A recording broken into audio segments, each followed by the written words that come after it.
എന്നോട് പലരും ചോദിച്ചാണ്, ചേട്ടാ 390 യൂസ് ചെയ്യാൻ പറ്റിയ ഏറ്റവും നല്ല ഓയിൽ ഏതാണ്? സോ അതുകൊണ്ട് ഞാനൊരു വീഡിയോ തന്നെ ചെയ്യാമെന്ന് വെച്ചു. ഞാൻ ഇതൊരു യൂസ് ചെയ്തിട്ടുള്ള ഏറ്റവും നല്ല ഓയിൽ മാത്രം വെച്ചിട്ടാണ് ഈ വീഡിയോ. എൻ്റെ ഏറ്റവും നല്ല ഓയിൽ അല്ലെങ്കിൽ എൻ്റെ ടോപ്പ് പിക്കായിരിക്കും ആദ്യത്തെ ഓയിൽ ഞാൻ പറയുന്നത്. അങ്ങനെ കുറഞ്ഞ് നമ്മുടെ 5 ഓയിലാണ് സംസാരിക്കാൻ പോകുന്നത്. 5 oil brands, 5 engine oil brands. 300 കുറിച്ച് സംസാരിക്കുമ്പോഴത്തേക്ക് ഇത് ഹൈലി കംപ്രസ്ഡ് എഞ്ചിനാണ്. അതുകൊണ്ട് ഇതിൻ്റെ ഗ്രേഡ് വരുന്നത് 10W50 ആയിരിക്കും. ഈ 10W50 അല്ലെങ്കിൽ 20W50 ഗ്രേഡ് തന്നെ നമ്മൾ ആലോചിക്കണം, അല്ലെങ്കിൽ മേടിക്കണം. പ്ലസ് ഇത് ഫുള്ളി സിന്തറ്റിക് ഓയിൽ വേണം യൂസ് ചെയ്യാനായിട്ട്. ഒരിക്കലും സെമി സിന്തറ്റിക് ഗ്രേഡിലോട്ട് പോകില്ല. ഇത് 100% സിന്തറ്റിക് ഓയിൽ മാത്രമേ 390 യൂസ് ചെയ്യാറുള്ളൂ. ഡ്യൂക്കിൻ്റെ 390, KTM 390, RC-ക്കകത്തൊക്കെ 100% സിന്തറ്റിക് ഓയിൽ മാത്രമേ യൂസ് ചെയ്യാറുള്ളൂ. So it's A ultra compressed engine ആയതുകൊണ്ട് എഞ്ചിൻ തേയ്മാനം കുറയ്ക്കാൻ വേണ്ടിയാണിത്. So my first pick is motive 300V.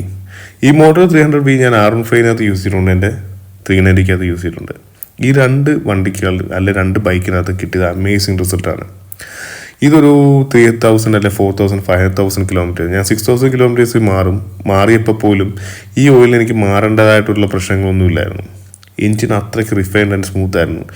Engine ഓയിലിന് ഒരു ക്ഷീണക്കുറവും ക്ഷീണവും എനിക്ക് തോന്നിയിട്ടില്ല. എഞ്ചിൻ ഓയിൽ അപ്പോഴും പെർഫെക്റ്റ് ആയിട്ട് ആദ്യം ഒഴിച്ച പോലെ തന്നെ നിൽക്കുന്നുണ്ടായിരുന്നു. ഈ ഓയിൽ ഒരു വണ്ടർ തന്നെയാണ് കേട്ടോ. ഒരു രക്ഷയില്ലാത്ത ഓയിലാണ്. അത്യാവശ്യം വില കൂടുതലാണ്. 1300 രൂപ 1400 രൂപയൊക്കെയാണ് ലിറ്ററിന് വരുന്നത്.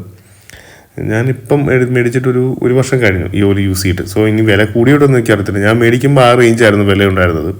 പിന്നെ ഇത് ഇമ്പോർട്ടഡ് ആണ്, മെയ്ഡ് ഇൻ ഫ്രാൻസ് ആണ്. ഒറിജിനൽ ഓയിലാണ് മോട്ടീവിൻ്റെ. ആ ഒരു ക്വാളിറ്റി ഈ ഓയിലുണ്ട്. പക്ഷേ ഇത് നമുക്ക് റെക്കമെൻഡ് ചെയ്യാൻ പറ്റത്തില്ല. കാരണം വെച്ചാൽ അവർ തന്നെ റെക്കമെൻഡ് ചെയ്യുന്ന ട്രാക്ക് പർപ്പസ് ആണ്. അതുകൊണ്ട് ഉപയോഗിക്കുമ്പോൾ സൂക്ഷിക്കുക.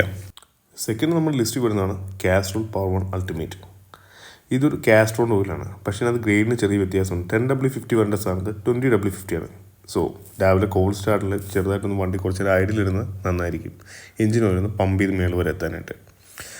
എന്തൊക്കെ പറഞ്ഞാലും ഈ ഓയിലിനെ കുറിച്ച് സംസാരിക്കുകയാണെങ്കിൽ സെക്കൻഡ് മോസ്റ്റ് ഗുഡ് ഓയിൽ എന്ന് തന്നെ പറയേണ്ടി വരും നമ്മുടെ 300V കഴിഞ്ഞാൽ. പിന്നെ ഇത് അത്യാവശ്യം ബഡ്ജറ്റ് ഫ്രണ്ട്ലി ആണ്. 835 രൂപയ്ക്ക് നിങ്ങൾക്ക് 1 ലിറ്റർ കിട്ടും ഓയിൽ.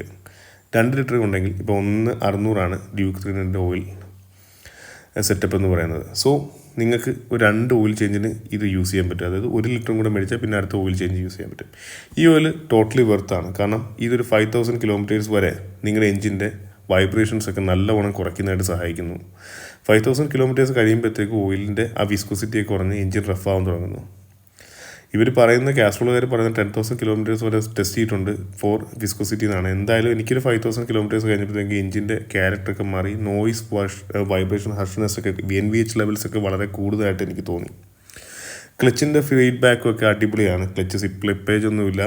പിന്നെ ഏറ്റവും എടുത്ത് പറയേണ്ടതായിട്ടുള്ള മോട്ടീവ് 7100 പലരും അനുഭവിക്കുന്ന കാര്യമായിരിക്കും ഓയിൽ ഇവാപ്പറേഷൻ എന്ന് പറഞ്ഞ സംഭവം. അതായത് ഓയിൽ കുറഞ്ഞു പോകുന്നത്. ആ പ്രശ്നങ്ങളൊന്നുമില്ല. നിങ്ങൾക്ക് കണ്ണും പൊട്ടി ഈ ഓയിൽ യൂസ് ചെയ്യാം. ബഡ്ജറ്റ് ഫ്രണ്ട്ലി ആണ്.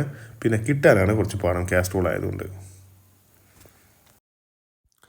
ഈ ഓയിൽ പലരും ആദ്യമായിട്ടായിരിക്കും കേൾക്കുന്നത്. ഇതാണ് GS Caltex, ഒരു കൊറിയൻ അമേരിക്കൻ കൊളാബറേഷനിൽ ഇറങ്ങിയ ഓയിലാണ്. GS Caltexൻ്റെ കിക്സ് അൾട്രാ 40 ഫുള്ളി സിന്തറ്റിക്. ഇത് നമ്മുടെ ഡ്യൂക്ക് 390 പറ്റുന്ന ഗ്രേഡാണ്. 10W50 ആണ്. ഫുള്ളി സിന്തറ്റിക് ആണ്. സോ നമുക്കിത് കണ്ണുമ്പോട്ട് യൂസ് ചെയ്യാൻ പറ്റും. എന്നാൽ കാസ്ട്രോളിനെ പോലെയോ മറ്റേ 300V പോലത്തെ ഒരു സ്മൂത്ത്നെസ് ഒന്നും ഇത് ഉപയോഗിക്കുമ്പോൾ തൊട്ടേ നമുക്ക് കിട്ടത്തില്ല. അതിനേക്കാളൊക്കെ താഴെയാണ് ഇതിന് സ്ഥാനം. പക്ഷേ ഇതിനകത്ത് ഓയിൽ ഇവാപ്പറേഷൻ അങ്ങനത്തെ പ്രശ്നങ്ങളൊന്നുമില്ല. നിങ്ങളിപ്പോൾ ഒരു ബഡ്ജറ്റിലാണെങ്കിൽ എടുക്കാൻ പറ്റിയ ഏറ്റവും നല്ല ഓയിലാണിത്. ഇതൊരു 700 റുപ്പീസിന് ലിറ്റർ 700 റുപ്പീസിന് കിട്ടും. പിന്നെ 50 റുപ്പീസിൻ്റെ ക്യാഷ് ബാക്കും കൂടെ ആകുമ്പം കറക്റ്റ് പറയുമ്പോൾ 650 രൂപയാകുന്നുള്ളൂ. ബഡ്ജറ്റ് ഫ്രണ്ട്ലി സൂപ്പർ ഓയിലാണ്. KTM റെക്കമെൻഡ് ചെയ്യുന്ന ഓയിലാണ് മോട്ടിൽ 7600. പക്ഷേ ഈ ഓയിൽ ഞാൻ ഒരിക്കലും നല്ലതായിട്ട് എനിക്ക് തോന്നിയിട്ടില്ല. ഇത് യൂസ് ചെയ്യുമ്പോൾ തൊട്ട് ഈ നേരത്തെ പറഞ്ഞ ഓയിൽ പോലത്തെ ഒരു സ്മൂത്ത്നെസ് ഒന്നും എൻ്റെ എഞ്ചിൻ എൻ്റെ 390 കിട്ടുന്നതായിട്ട് എനിക്ക് തോന്നിയിട്ടില്ല. എഞ്ചിൻ്റെ വൈബ്രേഷൻ സ്ലൈറ്റായിട്ടേ കുറയുന്നുള്ളൂ. ഈ പുതിയ ഓയിൽ ഒഴിച്ചതിൻ്റെ സ്മൂത്ത്നെസ് ഒന്നും എൻ്റെ ജിക്സറിനകത്തായാലും 390 എനിക്ക് തോന്നിയിട്ടില്ല. പലർക്കും തോന്നി കാണുമായിരിക്കും. ഈ ഓയിലിൻ്റെ ഏറ്റവും വലിയ പ്രത്യേകത വെച്ചാൽ ഇത് യൂസ് ചെയ്യുമ്പോഴത്തേക്ക് ക്ലച്ചിൻ്റെയൊക്കെ ഒരു ഫീഡ്ബാക്ക് ക്ലച്ചൊക്കെ ഭയങ്കര നല്ല സ്മൂത്തായിട്ട് വർക്ക് ചെയ്യും. പക്ഷേ എഞ്ചിൻ്റെ സ്മൂത്ത്നെസ് എനിക്ക് വലിയ ഫീൽ ചെയ്തിട്ടില്ല.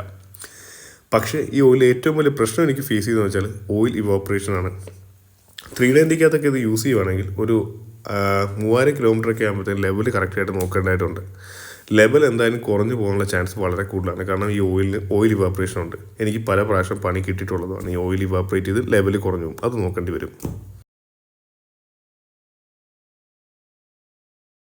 390ക്ക് പമ്പുകൾ കിട്ടുന്ന ഓയിലാണ് MAK 40 blaze synth 10W50 fully synthetic. ഈ ഓയിലിനെ കുറിച്ച് പറയുകയാണെങ്കിൽ ഞാൻ ജിക്സണിനകത്താണ് യൂസ് ചെയ്യുന്നത്. 3000 കിലോമീറ്റേഴ്സ് ആകുമ്പോഴത്തേക്ക് ഓയിലിൻ്റെ മൊത്തത്തിൽ ക്യാരക്ടർ മാറും, എഞ്ചിൻ നല്ല വൈബ്രേഷൻ ആവും, ക്ലച്ച് ഫീൽ എല്ലാം മാറും. കിട്ടാവുന്ന വെച്ചാൽ ഏറ്റവും വില കുറഞ്ഞതും ഏറ്റവും തറ ഓയിലും ഇത് തന്നെയാണ് മാക് 40.